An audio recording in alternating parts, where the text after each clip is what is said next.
স্বামীর প্রতি স্ত্রীর হক বা অধিকার কি। তো এই ক্ষেত্রে কোরআনুল কারীমের সূরাতুন নিসার 19 নম্বর আয়াতের মধ্যে আল্লাহ বলছেন ওয়াশিরুহুন্না বিল মারুফ, তথা তোমরা নারীদের প্রতি উত্তম আচরণ তথা সৎ আচরণ করো। তো এই ক্ষেত্রে একটা হাদিস আমরা যদি লক্ষ্য করি, আবু দাউদের 1830 নম্বর এবং ইবনে মাজার মধ্যে হাদিসটা এসেছে। সেখানে মুআবিয়া ইবনে হায়দার রাদিয়াল্লাহু তাআলা আনহু তিনি বলেন যে আমি হুজুর সাল্লাল্লাহু আলাইহি ওয়াসাল্লামকে একবার জিজ্ঞেস করলাম যে স্বামীদের উপর তার স্ত্রীর কি কি হক রয়েছে।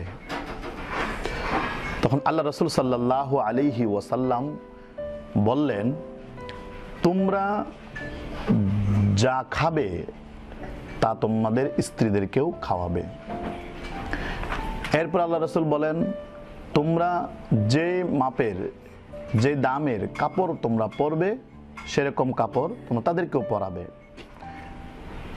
এরপর আল্লাহ রাসূল বললেন, তোমরা তাদেরকে প্রহার করবে না এবং তাদেরকে গালমন্দ করবে না, তাদেরকে নিজ ঘর ব্যতীত অন্য ঘরে রাত্রি যাপন করা থাকার জন্য এগুলো তোমরা সুযোগ দিবে না।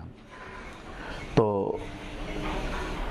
অন্য হাদিসের মধ্যে আসছে যে তোমাদের মধ্যে সেই উত্তম যে তার স্ত্রীর নিকটে উত্তম। আল্লাহ রাসূল বলেন যে আমি আমার স্ত্রীদের নিকটে উত্তম। সুতরাং এমন আচরণ করতে হবে স্ত্রীদের প্রতি, স্ত্রীরা যেন সন্তুষ্ট থাকে। তো এই ক্ষেত্রে যে লক্ষণীয় বিষয়গুলো সেটা হচ্ছে স্ত্রীর জন্য স্বামীর উপর যে দায়িত্ব সেগুলোর মধ্যে অন্যতম হলো হালাল সম্পদ দ্বারা স্ত্রীর ভরণ পোষণ এর ব্যবস্থা করা। স্বামীর সচ্ছলতা থাকলে স্ত্রীর জন্য চাকর ও নৌকরের ব্যবস্থা করা। আর যদি স্বামী যদি সচ্ছল না হয় তাহলে ঘরের কাজগুলো রান্না বান্না করা, সন্তান লালন পালন করা এগুলো স্ত্রীর দায়িত্ব, এগুলো স্ত্রী করবে।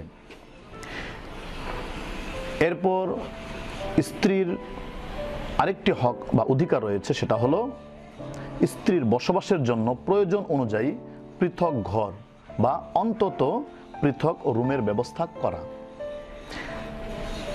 স্ত্রীর সাথে সদা সর্বদাই সদ্ব্যবহার করা, স্ত্রীর চরিত্রের ব্যাপারে অহেতুক সন্দেহ না করা, প্রয়োজনীয় দ্বীনি শিক্ষা যদি স্ত্রী আগে না নিয়ে থাকে তাহলে প্রয়োজনীয় দ্বীনি শিক্ষার ব্যবস্থা করা, এটাও স্বামীর দায়িত্ব। প্রয়োজন অনুযায়ী সঙ্গম করা, অনুমতি ছাড়া সঙ্গমের ক্ষেত্রে আজল না করা তথা নির্দিষ্ট স্থান ব্যতীত অন্যত্র বীর্যকে না ফেলানো। এরপর স্ত্রীর মাতা পিতা ভাই বোন সহ মাহরাম আত্মীয়দের সাথে দেখাশোনার অনুমতি দেওয়া, এক্ষেত্রে বাধা সৃষ্টি না করা, কারণ আত্মীয়তার বন্ধন এর দ্বারা ছিন্ন হয়ে যায়। স্ত্রীর সাথে যে সমস্ত বিষয়ে গোপন কথা হয় বা গোপন সহবাস হয় এগুলোর বিষয়গুলো অন্যের কাছে প্রকাশ না করা। স্ত্রীর সাথে সুন্দর কথাবার্তা বলা, স্ত্রী বিবাহের মধ্যে যে মোহর নির্ধারণ করা হয়েছিল সেটাও ওই সময়ের মধ্যে আদায় করে না থাকলে পরবর্তীতে সেটা আদায় করা, স্ত্রীর প্রতি অবিচার না করা, একাধিক স্ত্রী থাকলে সেই ক্ষেত্রে সকলের মাঝে সমতা এবং ইনসাফ কায়েম করা। তদুপরি একজন স্বামীর উপরে দায়িত্ব হচ্ছে ইসলামী শরীয়তের যে সমস্ত নির্দেশনাগুলো আছে ওই অনুযায়ী স্ত্রীকে সুন্দর পরিবেশে সুন্দরভাবে সুশৃঙ্খল জীবনযাপনের ব্যবস্থা করার ক্ষেত্রে যা যা প্রয়োজন সেগুলোর ব্যবস্থা করা স্বামীর জন্য স্ত্রীর প্রতি গুলা দায়িত্ব। কাজে এই জিনিসগুলো প্রতিটা স্বামীর জানা থাকা এবং এই অনুযায়ী আমল করা অত্যন্ত জরুরি।